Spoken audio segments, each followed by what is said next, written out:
Work continues to clean up one of the worst stretches of down power line we saw from the Wednesday night storm here in Missoula County. Crews right now are working on this stretch on Lower Miller Creek.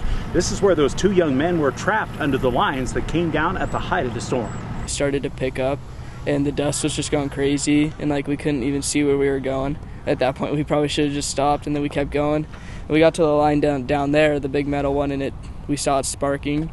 And then that was freaking crazy. And then we just kept driving and then got to here, and then the line, one big gust of wind, and the lines just came down on top of us. Cooper had his phone recording. I was trying to video lightning because I thought it was cool in slow-mo.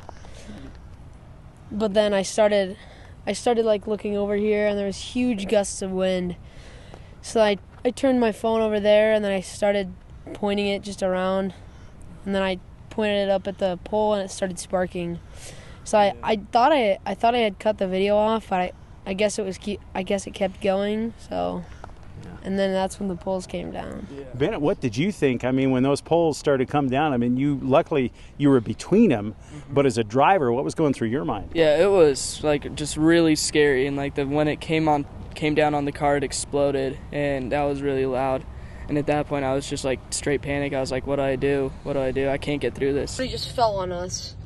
Dude, power line fell on us. Fell on the car. Oh my, dude. Why is 911 not answering? We're literally surrounded by a freaking power line. We can't get out.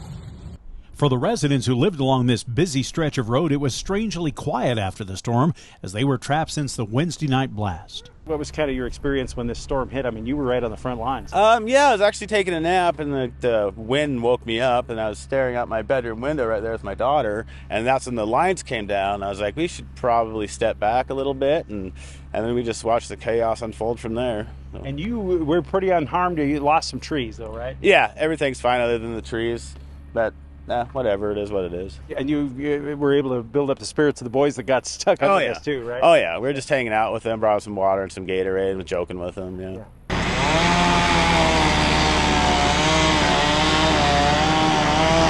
Today, utility contractors from Idaho began removing the wreckage, which is a very tricky operation.